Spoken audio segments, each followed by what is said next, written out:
Bonjour et bienvenue à ce webinaire partenaire des Assises des délais de paiement. Les Assises des délais de paiement, je vous le rappelle, sont coproduits par la FDCC et la FIGEC. Nous recevons aujourd'hui notre partenaire Facto France LR et on a le plaisir de recevoir Jean Revaux, directeur de la relation client. Bonjour Jean. Bonjour Jérôme et tous nos auditeurs. Alors, je rappelle que vous pouvez poser des questions en ligne, donc nous y répondrons à la fin de la présentation. N'hésitez pas, nous regarderons les questions et nous pourrons répondre à tout ce que vous pouvez vous poser comme question sur Facto France ou sur le factoring en général. Alors, Jean, est-ce que vous pouvez nous parler maintenant de Facto France et de présenter ? Alors, bien sûr. Alors, Facto France est un établissement financier, est un acteur de référence dans le domaine de la facturation en France. L'entreprise a été créée en 1966 et comme vous l'avez dit tout à l'heure dans la présentation, vous avez évoqué Facto France LR. Alors, nous avons Oui, abandonné… excusez-moi. Non, il n'y a pas de souci. C'était notre créateur américain, 66, c'est l'arrivée de la facturage en France. Ouais. Et donc, avec des groupes anglo-saxons, donc ça permet de rappeler cet épisode. Nous avons eu une longue période aussi avec un autre groupe américain qui s'appelait General Electric. Et puis, depuis 2016, nous faisons partie intégrante de la filière à facturage du groupe Crédit Mutuel Alliance Fédérale, dans lequel, effectivement, nous avons un volume de créances cédées de 37 milliards, mais c'était ça l'an passé. On est plutôt sur les 40 milliards cette année. Et à travers ces 55 années d'expérience, donc nous avons bâti des formules de financement, de gestion, de recouvrement du poste client pour les entreprises de toute taille, puisqu'on intervient aussi bien pour des startups, des petites entreprises, que pour des entreprises de taille intermédiaire, voire des multinationales implantées sur différents pays. Ça représente quand même plusieurs milliers de clients utilisateurs. Il faut savoir que l'âge moyen des clients dans notre portefeuille est de 9 ans. Donc, c'est important de souligner parce que souvent, on voit la facturage comme une solution court terme pour trouver un financement à un instant T. Et bien, on voit que le service apporté fait qu'effectivement, les entreprises restent fidèles pendant de nombreuses années. Voilà. C'est effectivement 23 millions de factures gérées par notre filière à facturage, donc ça fait quand même à peu près 80 milliards de volume, comme je disais. Et là, vous avez en fait un bon observatoire aussi du respect des délais de paiement, de la relation entre les entreprises. Tout à fait, puisque effectivement nous avons des clients, on le verra après, mais qui utilisent l'ensemble des services que peut proposer le Factor. Donc je propose d'ailleurs à ce sujet de regarder un petit peu Tout à fait. en détail, et on a mis sur ce titre démystifions la facturage parce que je crois que souvent on le voit comme quelque chose de complexe alors que ça ne l'est pas forcément. Les grands principes de la facturage sont les suivants. L'entreprise, donc notre client, celui qui vend un produit ou un service, effectivement, reçoit une commande de la part de ses clients, livre sa prestation, son produit, facture dès lors que la prestation est réalisée ou que le produit est livré, et dans le même temps, va nous transmettre cette facture. Il nous la cède, cette facture. C'est une cession, nous devenons propriétaires de la créance. Et dès lors, nous devons faire au mieux dans un schéma classique. Je reviendrai après sur les différents types de produits. Dans un schéma classique, nous devons faire donc au mieux pour recouvrer cette créance, la faire payer à la date prévue initialement avec le client. Et puis, évidemment, nous avons, au moment du transfert, puisqu'il y a cession de la créance, payer cette facture à l'entreprise, c'est-à-dire nous lui avons permis un financement immédiat de ses créances sans attendre le délai de paiement initial. Voilà. Donc, il y a trois volets, trois services dans le cadre d'un facturage classique. La première chose, c'est d'offrir une garantie contre les factures impayées. Je rappelle quand même que 25% des dépôts de bilan constatés sont liés à des défaillances de clients et donc avec une réaction en chaîne. Donc, il est important, lorsqu'on facture et qu'on donne un délai de paiement, de se dire que s'il y a un dégât chez notre client final, eh bien, il sera pris en charge. Donc, dans le cadre d'un contrat d'affacturage, la garantie est à hauteur de 100% du montant TTC. Ça aussi, c'est une différence avec la pratique de l'assurance crédit, sachant qu'on peut intervenir aussi, puisque nous sommes capables de délivrer effectivement des garanties par nous-mêmes. Nous avons un pôle service crédit totalement dédié à nos clients. Mais si des entreprises utilisent déjà les services d'un assureur crédit, avec la quasi-totalité des assureurs crédit, nous avons des relations qui nous permettent d'avoir les informations des assureurs crédit et nous travaillons dans le cadre d'une délégation à ce moment-là. Nous nous appuyons sur la garantie délivrée par l'assureur crédit. Donc, le client étant garanti, l'entreprise d'ailleurs fait sa demande avant même parfois de fabriquer ou de livrer, bien entendu. Elle octroie à ce moment-là ses délais de paiement et quand elle va nous céder la facture, comme je le disais tout à l'heure, nous pouvons effectivement effectuer ces actions de relance et de recouvrement si elle le souhaite. Avant et après échéance. Là aussi, on a tendance à penser qu'on fait des relances parce qu'on n'est pas payé à échéance. C'est souvent le cas pour les entreprises parce que c'est toujours délicat pour un fournisseur de relancer trop tôt son client qui pourrait commercialement le prendre mal. Là, dans le cadre de nos actions de recouvrement, on va surtout s'assurer que la facture est bien identifiée, qu'il y a bien les documents, qu'il n'y a pas de blocage administratif. Là encore, 95% des retards de paiement sont liés à des problématiques administratives et non pas à de véritables litiges. Et donc, on va pouvoir effectivement accélérer la résolution de ces litiges, s'assurer au mieux du paiement à échéance et si besoin, après échéance, effectivement, passer à un mode de recouvrement un petit peu plus persuasif. Alors, j'avais une question technique. On parle souvent d'affacturage. On se dit, très bien, un facteur, ça va être très bien pour un industriel, pour un négociant, mais la société qui fournit du service, la société qui travaille avec les collectivités publiques, collectivités locales, vous avez la même offre? L'offre, c'est toutes les entreprises qui sont dans un cadre B2B. Il n'y a pas d'exclusion de secteur d'activité. Là où il faut être transparent et clair, c'est là où nous sommes moins à l'aise en termes d'intervention. Ce n'est pas lié totalement au secteur d'activité, mais vous allez comprendre que ça peut toucher plus certains que d'autres. C'est tout ce qui va être facturation intermédiaire. C'est-à-dire, on va prendre l'exemple simple que tout le monde peut comprendre du bâtiment, où quand on a un chantier qui dure 3 ans, on émet des factures au fil de l'eau en fonction de l'avancement. Et là, c'est plus compliqué pour nous puisque nous sommes, comme je le disais, propriétaires d'une facture, mais elle nous est cédée et nous l'avons garantie.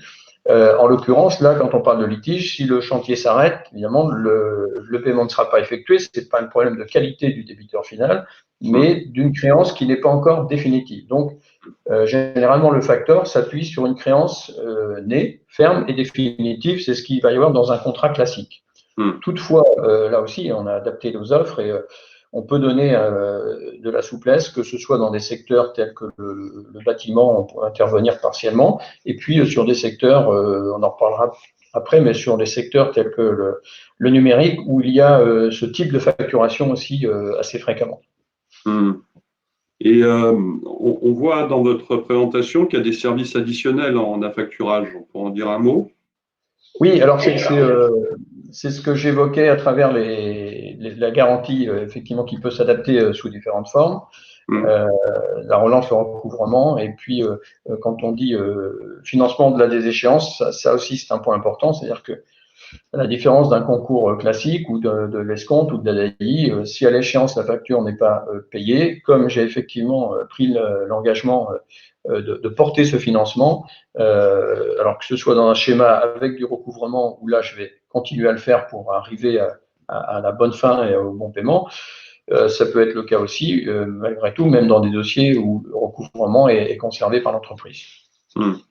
Alors, il y a un point aussi important, c'est l'impact sur le ratio d'endettement qui est neutre, puisqu'il y a cession de créances et effectivement le poste client est d'autant réduit. Je viens améliorer la trésorerie de l'entreprise et je ne crée pas d'endettement supplémentaire. Alors là où il faut être prudent, c'est qu'effectivement, en fonction de l'analyse que peuvent avoir les commissaires en compte ou tout partenaire, notamment partenaire bancaire qui analyse la situation de l'entreprise, bon, il peut aussi retraiter plus ou moins cela. Mais il y a des formules sans recours, qu'on va qualifier de sans recours, qui sont bâties pour justement bénéficier effectivement d'un financement sans alourdir le ratio d'endettement, donc ce qui apporte du confort, et c'est notamment utilisé par les clients les plus importants. Très bien. Quelle est la place de l'affacturage dans le financement du crédit interentreprise aujourd'hui? Alors, l'affacturage est le premier concours court terme délivré dans le cadre du crédit interentreprise, et ça depuis plusieurs années. On a parlé tout à l'heure de la croissance. Depuis 40 ans, depuis l'origine, effectivement, on a une croissance à deux chiffres, hormis les années où, effectivement, le chiffre d'affaires des entreprises a fortement baissé, et notamment 2020 avec l'impact de la crise sanitaire qui s'est transformée en crise économique, où là, effectivement, les volumes ont baissé. Donc, il y a eu un effet baisse des volumes et des encours. Mais sinon, c'est une croissance régulière. Alors, le crédit interentreprise, ce qu'on peut dire déjà, c'est que 70% du crédit interentreprise, il est dans les mains des entreprises. C'est-à-dire que c'est elles qui continuent à faire le banquier. Puisque les crédits court terme représentent à fin décembre 2020 233 milliards. Alors, c'est la photo à la fin 2020. Fin 2019, il n'était, si je peux dire, que de l'ordre de 140 milliards. Donc, qu'est-ce qui s'est passé entre les deux? Bien, fin 2020, on avait des encours qui avaient baissé, pour des raisons propres au volume de chiffre d'affaires des entreprises. Et puis, il y a eu un effet PGE, puisque quand on regarde le détail des types de concours, un affacturage, donc 31 milliards fin 2020, on peut penser que ce sera plutôt près de 35 milliards fin 2021. Le découvert, qui est le deuxième concours, 23 millions. Puis après, il y a un certain nombre d'autres concours court terme qui peuvent être apportés, mais dans ces 170 milliards, il y en a 131 qui sont liés au PGE. Donc, qui a eu un effet effectivement bénéfique. On peut que saluer la réactivité dans ce domaine des pouvoirs publics et l'utilisation par bon nombre d'entreprises effectivement de ce type de concours. Ce qui a amené d'ailleurs un biais, on l'a constaté, nous, dans le fonctionnement de nos contrats, de moindre utilisation du financement, puisque quand on parle à facturage, on cède ses créances, on les finance en fonction de ses besoins. Donc, si l'entreprise a moins besoin, elle n'utilise pas forcément le financement en permanence. Et là, on a vu une baisse du taux d'utilisation parce que la trésorerie était extrêmement confortée par les effets du PGE. On considère qu'à peu près 50% simplement des PGE octroyés ont été tirés. Alors, c'est une photo aujourd'hui. Pour 2021-2022, eh bien, il y a bon nombre de défis qui sont déjà là, mais qui vont certainement prendre encore plus d'importance dans les mois et dans l'année à venir.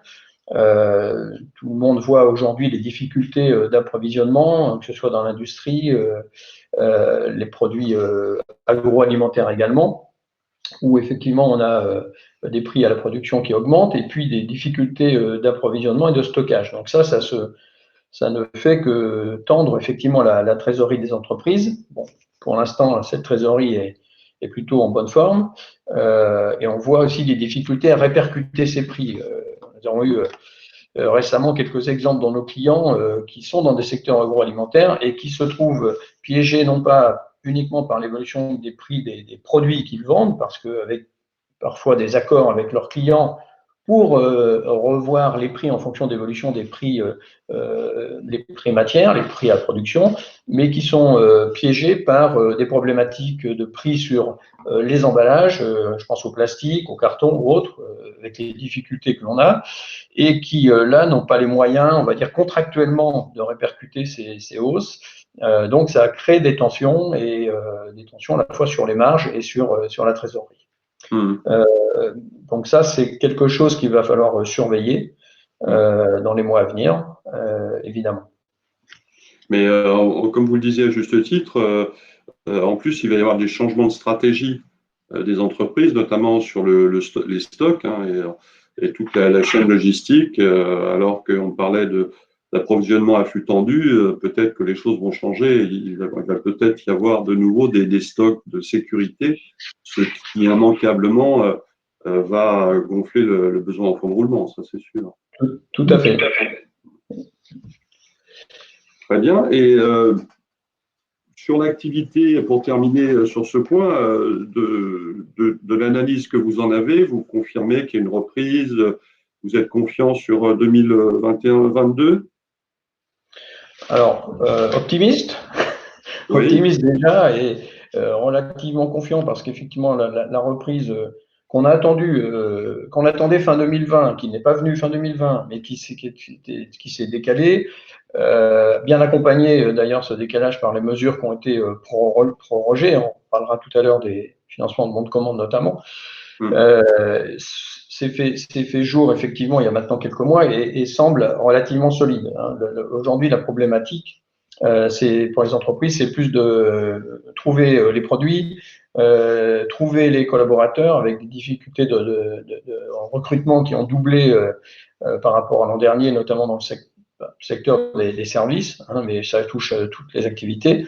Donc, si la problématique, c'est de recruter, c'est qu'effectivement, il y a des carnets de commandes, il y a des besoins. Donc, on peut considérer que ça nous semble assez solide pour les mois à venir. Bon, on est quand même dans des périodes où c'est difficile d'anticiper à long terme, évidemment. Oui, bien sûr. Très bien. Et alors, on va passer maintenant aux solutions d'affacturage. Première question, les solutions d'affacturage sont réputées pour être rigides. Quelles sont les améliorations que vous avez apportées ou les nouveaux services? Alors, effectivement, cette réputation est liée au fait que au départ de l'histoire de l'affacturage, on évoquait tout à l'heure le service complet, je garantis contre les impayés, je fais de relance et du recouvrement et j'apporte le financement adéquat. Le produit était unique quelque part dans son mode de fonctionnement et les entreprises avaient sans doute des besoins un peu différents. Et puis, il y avait aussi un coût et une gestion qui parfois pouvait être perçue comme compliquée. Alors, il y a déjà eu des évolutions qui se sont faites au fil des années, naturellement, je dirais, avec l'évolution des outils, c'est-à-dire que plus les volumes ont été importants, plus on a pu dématérialiser effectivement la gestion des créances et la gestion chez les facteurs et dans les entreprises, plus on a pu simplifier aussi les processus et gagner en productivité et en coût. Ça, c'était la première chose. Je crois qu'il est important aujourd'hui de noter que le coût de l'affacturage est relativement bas. Il sera toujours trop élevé quand on doit payer un service, mais il est de plus en plus faible et donc permet d'accéder aux petites entreprises, notamment auxquelles je pense, encore plus facilement à ce produit. Alors, on a aussi fait évoluer, donner de la flexibilité. Le produit classique s'est transformé en produit aussi allégé, puis produit dit confidentiel, ce qu'on appelle le confidentiel, c'est-à-dire que l'entreprise cède ses factures au facteur dans le cadre d'un contrat, évidemment, avec le facteur, mais sans notification auprès des débiteurs finaux, parce qu'elle veut conserver la relation directe, parce qu'elle a des outils ou des équipes qui font du recouvrement, qui le font bien, et dès lors, elle garde en charge son recouvrement. Alors, le client final, lui, n'est pas informé de l'existence d'un contrat de facturage. Il va continuer à payer directement auprès de l'entreprise. Bon, là, il y a un mécanisme qui se met en place. Les règlements doivent être centralisés sur un compte dédié avec des remontées de fonds, évidemment, puisque nous avons fait le financement en parallèle. Et là, dès lors que l'entreprise assure un service de qualité et qu'il n'y a pas de dérapage particulier sur ses délais de paiement, eh bien, on va lui laisser la main sur sa gestion. Donc, ça donne une souplesse supplémentaire et évidemment, le coût va être différent.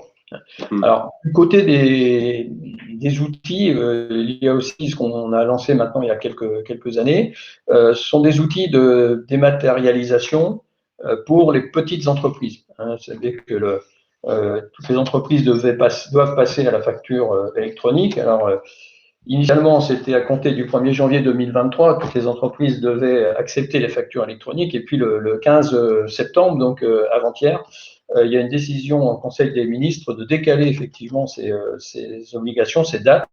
Et maintenant, ça a été reporté de 18 mois puisque ce sera effectif au 1er juillet 2024, ce qui soulagera les entreprises qui sont loin d'être toutes prêtes pour ce genre d'exercice. Mais on en parlait aussi, Jérôme, je pense que ça soulagera aussi les services de l'État, le service public, qui, malgré la mise en place de Chorus, qui est un bel outil, il y a encore beaucoup de choses à améliorer sur le sujet.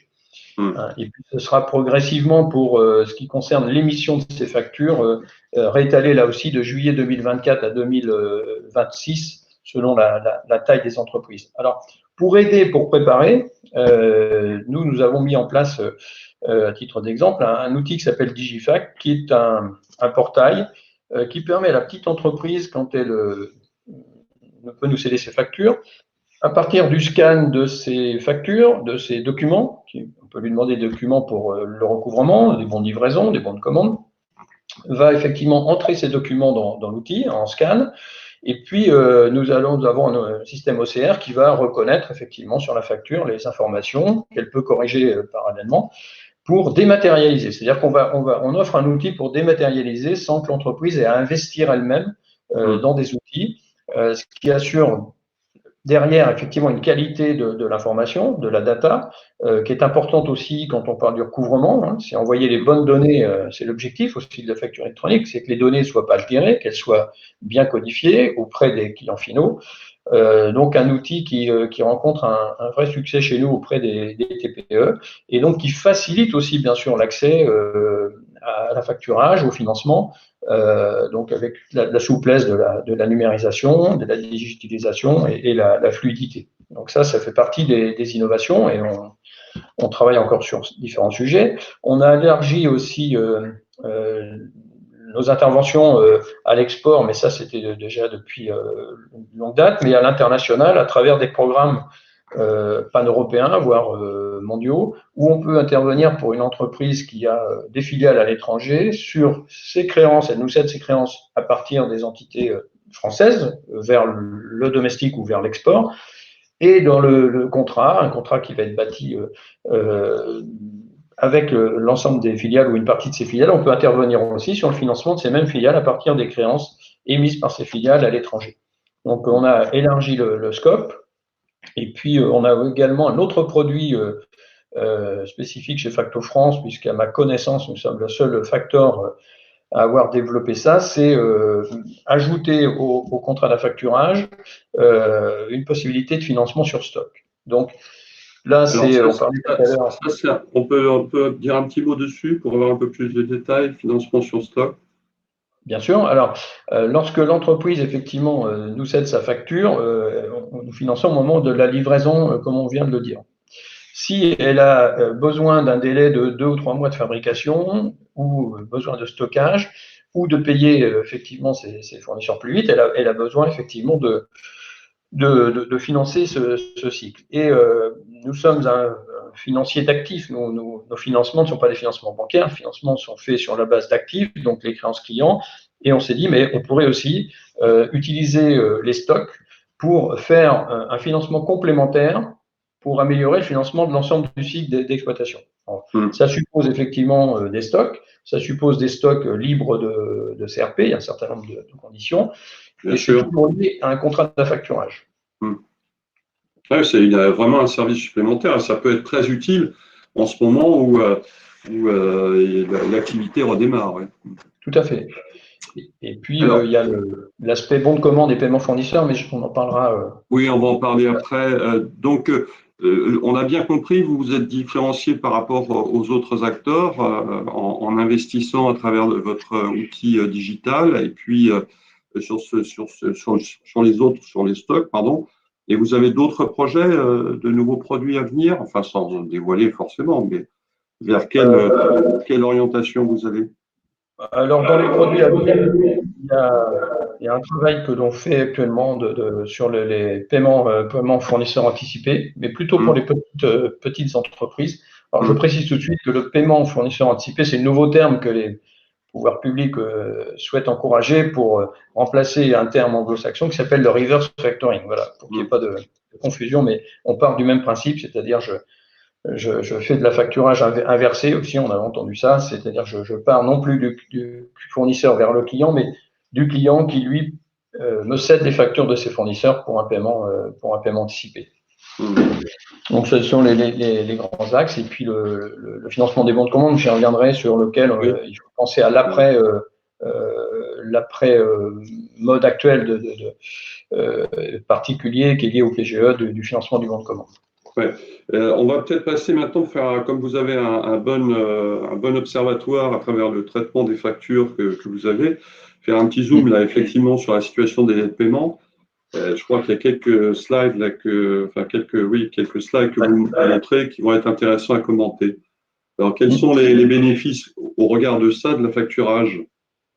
Alors, effectivement, avec 80 milliards de créances gérées dans nos systèmes et observées, on a un observatoire quand même qui peut être crédible, un minima. Et là, je vous propose de regarder ce qui s'est passé déjà sur ces 20 derniers mois, entre janvier 2020 et puis fin août 2021. Et parce qu'à la fois, il y a des événements très particuliers dont on se souvient tous, et puis il y a aussi un mécanisme qui se finalement perpétue chaque année, qui emmène ces variations. Vous voyez, comme je dis, ce n'est pas une étape du Tour de France, ça pourrait l'être, mais il y a des pentes sévères. Alors, on est parti, pour bien comprendre, c'est le DSO moyen qui a été observé. Celui-ci, c'est le DSO moyen, pour être totalement transparent, sur les clients pour lesquels nous assurons le recouvrement. Celui que l'on observe, puisque nous avons toutes les informations sur chaque facture cédée, pour les clients qui conservent le recouvrement, on a en moyenne, je dis bien en moyenne, 5 jours supplémentaires de DSO constatés. Ça, c'est important. C'est 10%. C'est 10% de délai supplémentaire, donc c'est 10% d'encours supplémentaires. Donc mécaniquement, c'est 10% de frais financiers supplémentaires. C'est important pour nous de regarder ça pour effectivement justifier notre qualité de service. Alors en janvier 2020, on part d'un délai moyen de 49 jours. Il y a une petite tension qui se fait jour en février, et puis une pointe à 60 jours. Alors là, quand on n'est plus à 5 jours, on est à 11 jours d'écart, c'est 20% d'écart, énorme. Et là, effectivement, c'est la phase de confinement et des entreprises qui se disent, attention, je ne sais pas où on est, je ne sais pas où je suis, je ne sais pas où je vais. Donc, je ne touche pas à ma trésorerie et donc je décale, voilà, je fais traîner mes paiements fournisseurs. Voilà. Alors, ça peut se comprendre, mais évidemment, par répercussion, tout le monde se pénalise. On a l'intérêt, alors, quand on fait de la facturage, c'est que là, on le voit directement, c'est que c'est 20% supplémentaires d'encours qui ont gonflé, puisque tout s'arrêtait, ont été financés par le facteur. Je finance la facture jusqu'à son paiement final. Donc, déjà, il n'y a pas eu d'impact financier pour nos clients. C'est-à-dire qu'eux, ils ont payé un peu plus d'agio, mais par chance, les taux sont très, très bas. Mais ce n'était pas leur souci. C'était de protéger leur trésorerie. Alors, les effets du PGE, là, ils sont aussi immédiats, puisqu'on voit que dès que la trésorerie a pu être améliorée, il y a une détente qui s'est faite, et on peut aussi voir que les entreprises ont plutôt joué le jeu. C'est-à-dire qu'elles s'en sont bien servies quand même en général, il y a sans doute des cas particuliers, mais ils s'en sont servis pour payer correctement leurs fournisseurs, les payer très correctement, puisqu'on est même redescendu à des niveaux un petit peu inférieurs. Bon, il y a des variations après, et je dirais pour faire simple, ce qu'il faut souligner, c'est les pointes. Alors, les moments où on paye le mieux, c'est les arrêtés de fin de semestre. Hein. On voit bien qu'il y a un effort qui est fait par les clients sur leur compte, les paiements. Voilà. Et on fait un arrêté propre. Alors, il y a juillet, il y a décembre, chaque année. Et puis, à l'inverse, il y a le fameux mois d'août. Voilà, le fameux mois d'août, puisqu'à chaque fois, le mois d'août, on reprend 4-5 jours. Donc, on connaît la traditionnelle trêve des paiements liés aux absences de collaborateurs, aux problèmes administratifs divers et variés. Voilà. Donc, simplement pour illustrer ça, en disant que est délicat et compliqué pour une entreprise d'avoir une prévision d'encours client. On peut tirer tous les budgets, il faut le faire, il faut mieux le savoir, mais il faut tenir compte quand même de ces événements saisonniers. Et là, on parle d'une moyenne. On a bien sûr des activités, elles, saisonnières, qui peuvent avoir des écarts très importants. Donc, d'où la difficulté de caler effectivement des prévisions et un financement qui soit bien en ligne. Alors, les deux autres slides. Oui, là, c'est vraiment intéressant parce que vous rentrez dans l'analyse des retards. Ouais. Alors, les retards, oui, là, on observe les retards alors, du point de vue de nos clients, donc des fournisseurs. On a plus souvent des analyses qui nous donnent les pourcentages de retard de paiement dans tel ou tel secteur d'activité, mais du côté des clients du secteur d'activité. Alors, il y a une certaine logique. On va retrouver des entreprises dans le secteur du numérique qui travaillent, elles, avec des tas d'entreprises différentes, plutôt des grands comptes d'ailleurs, mais on ne parle pas du secteur numérique, on parle là des entreprises qui vendent du numérique et non pas de celles qui payent. C'est important de le préciser. Alors, quand on regarde ça, vous voyez qu'au niveau de la taille des entreprises, les plus petites ne sont pas les plus mal loties. Alors, pourquoi c'est un peu contre-intuitif? Là, c'est lié aussi, ce sont nos clients toujours qu'on observe, et les entreprises de plus petite taille sont généralement, essentiellement dans des systèmes de recouvrement qu'elles nous demandent d'effectuer pour leur compte. Donc, comme il y a un écart effectivement en termes de jours de DSO lorsqu'on s'empare du recouvrement, il y a un effet très positif pour elles puisque finalement, ils se retrouvent dans des niveaux de retard qui sont relativement corrects et inférieurs aux plus grandes parce que ces plus grandes, elles, majoritairement, utilisent de la facturage confidentiel et conservent leur recouvrement. Donc, voilà. Donc, on voit que l'impact n'est pas neutre. Et du côté des secteurs d'activité, eh bien, les industriels sont effectivement les gens les plus sérieux dans le respect de leur délai de paiement. C'est lié aussi à l'activité en tant que telle, puisque en général, on a des choses plus structurées, des facturations qui correspondent à des quantités, des choses plus facilement mesurables. On voit que quand on va dans le service, puisqu'on parlait tout à l'heure des secteurs d'activité où on intervient à peu près dans tous les secteurs d'activité, bien du côté des services, du côté des secteurs du numérique, eh bien là on est dans des projets, dans des choses qui sont plus discutables certainement et qui amènent mécaniquement des discussions, des avoirs et des retards. On va passer maintenant à deux financements particuliers. Donc, le premier, c'est le financement du bon de commande. Est-ce que vous pouvez un petit peu nous rappeler un peu cela, sachant que c'est une mesure qui est provisoire toujours? Alors, c'est une mesure qui est provisoire, qui a démarré fin 2020 au dernier trimestre et qui se poursuit jusqu'au 31/12/2021. Elle a été reportée 2 fois en 2021. Donc, c'est un programme qui est construit avec une garantie de l'État, une garantie donc via BPI, à hauteur de 90% de la ligne de financement qui est octroyée. Donc, nous pouvons donc, au même titre que je parlais des stocks, financement sur stock qui s'additionnent au contrat d'affacturage, là aussi, ça s'additionne au contrat d'affacturage et ça permet en amont de financer le bon de commande dès son émission, dès sa validation par le client final. Pour ce qui nous concerne, sur des délais maximum de 90 jours. Donc, si on ajoute 60 jours de délai de paiement, ça fait effectivement un financement qui va être porté sur 150 jours. On va financer la commande. Au moment de la facturation, nous allons avoir la facture qui nous sera cédée. Le financement de la facture va prendre le relais du financement du bon de commande jusqu'au paiement final du débiteur. Donc, même en cas de retard, on peut arriver à des délais comme ça de 180 jours. Donc, c'est un confort supplémentaire, et notamment dans le cadre d'une reprise, d'un redémarrage, où là, il faut commencer par amorcer la pompe et passer les commandes.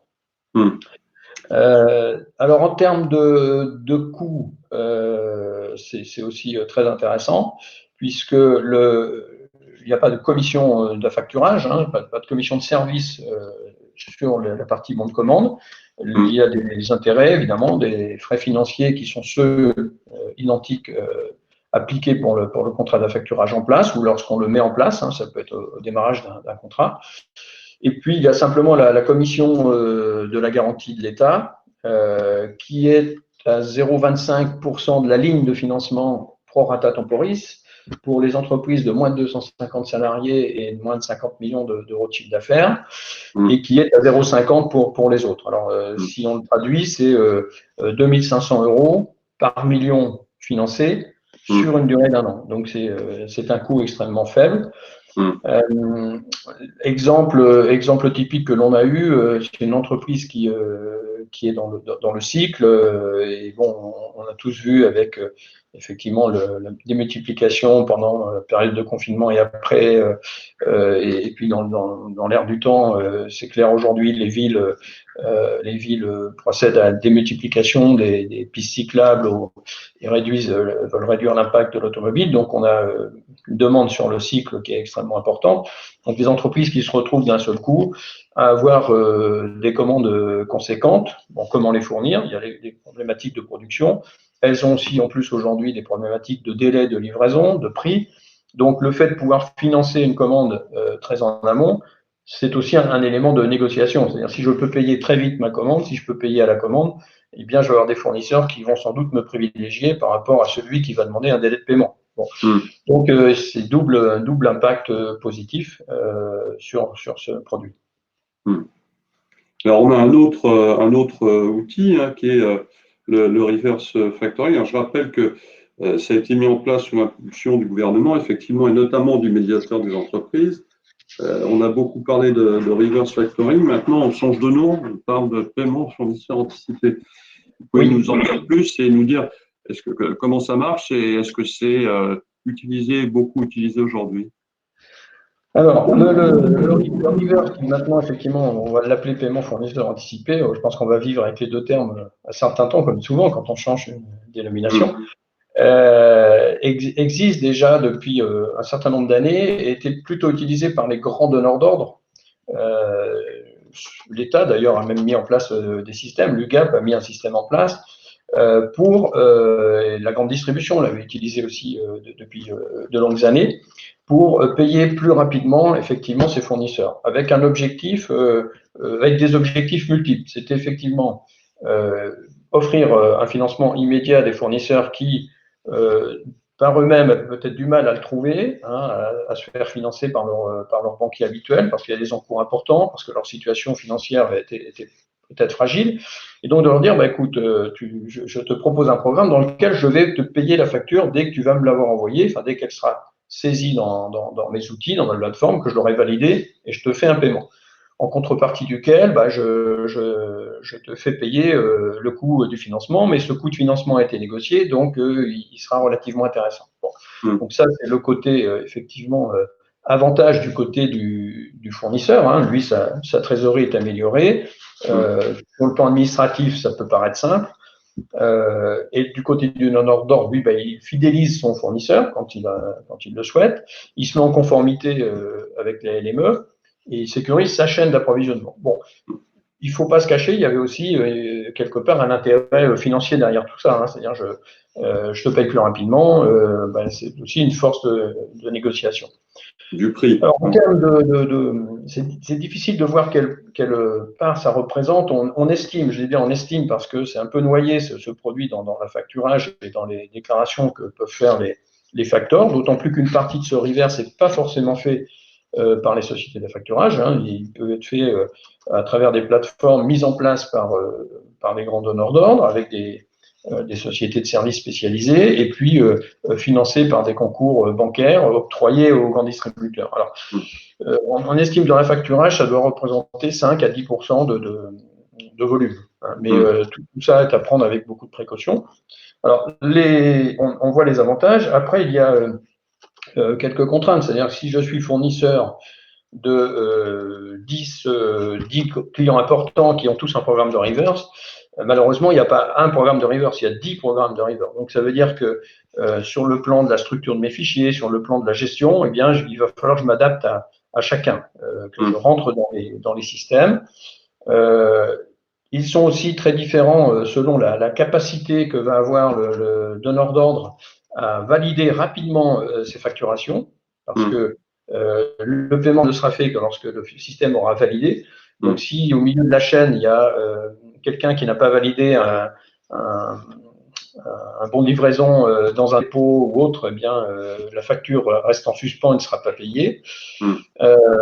La facturage tel qu'on le pratique aujourd'hui, eh bien, effectivement, on parle bien de l'émission de la facture par le fournisseur. Donc, c'est à la fois plus rapide et plus souple dans certains cas. Mais il y a une volonté et notamment poussée par les pouvoirs publics, de développer ce type de produit.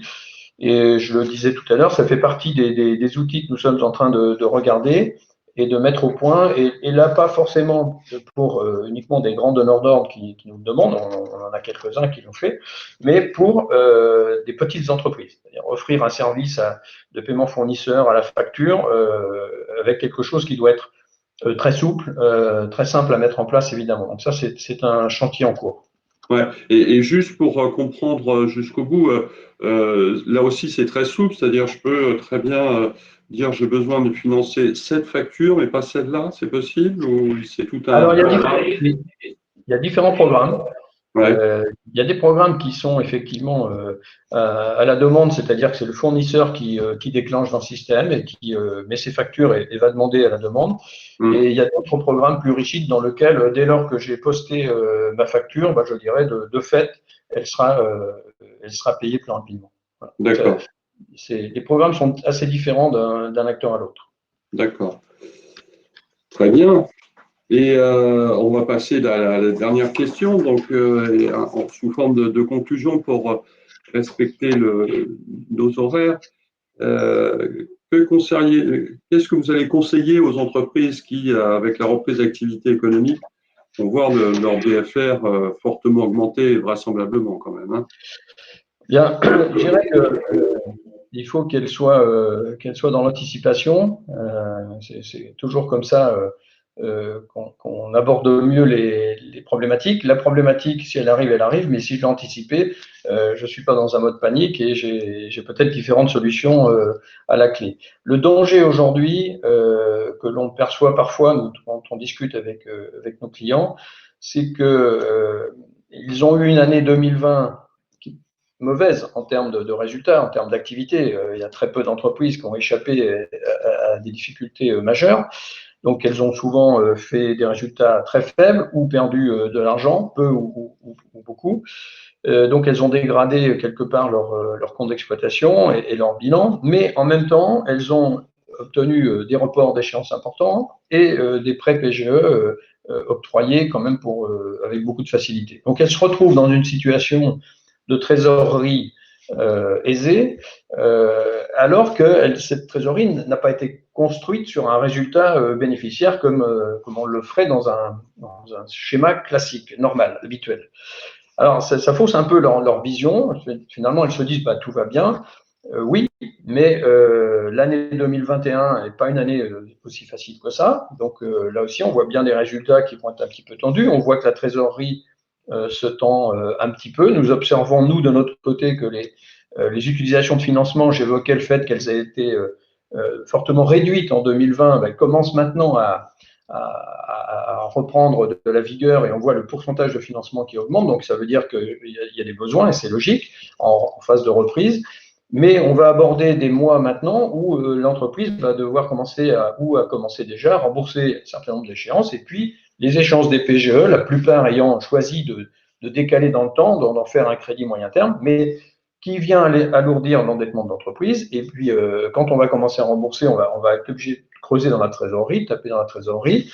Et dès lors, si on veut solliciter effectivement de nouveaux concours, on va avoir des comptes qui vont pas avoir finalement une si belle allure que ça, entre des résultats mitigés au niveau d'exploitation, une dégradation de la structure financière. Donc, voilà, il faut pas rester dans l'euphorie, il faut être prudent. Donc, anticiper, protéger sa trésorerie, ça c'est le plus important. On voit bien les effets du PGE, ils sont venus là pour protéger la trésorerie, c'est ce qui a sauvé l'économie. On n'a jamais eu aussi peu de dépôts de bilan depuis ces 2 dernières années. Donc, c'est établir un budget de trésorerie avec les difficultés que j'évoquais tout à l'heure, tenir compte d'événements qui peuvent dérégler, hein, c'est-à-dire il ne faut pas se faire que le scénario positif, c'est différents scénarios pour se dire, voilà, dans le pire des cas, dans le meilleur des cas. Et anticiper en ce qui concerne nos solutions, je ne peux que encourager les entreprises à prendre contact avec nous pour étudier des solutions. Elles sont diverses, elles sont variées, elles sont adaptées à toutes les entreprises. Donc, c'est d'anticiper, de prendre le temps de bâtir une solution et non pas subir effectivement au dernier moment. Merci Jean. Donc je regardais, on n'a pas beaucoup de questions. Peut-être une dernière. Je pense que ce qui était important, ce que vous avez souligné, je crois que vous avez totalement raison, c'est que avec cette reprise, et tant mieux, il faut rester optimiste, il y aura des besoins de trésorerie.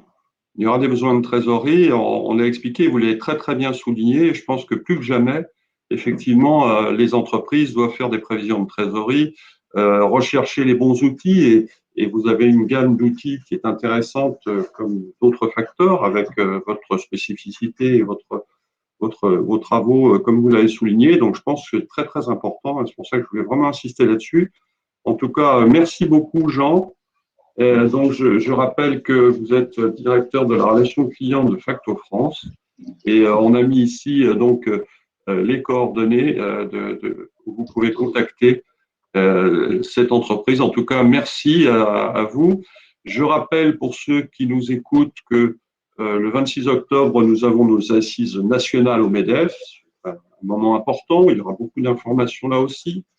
Donc, n'hésitez pas à vous inscrire à ces assises nationales. Merci à tous d'avoir suivi ce webinaire et nous vous disons à très bientôt et bonne fin de journée. Au revoir. Merci, bonne journée à tous. Au revoir.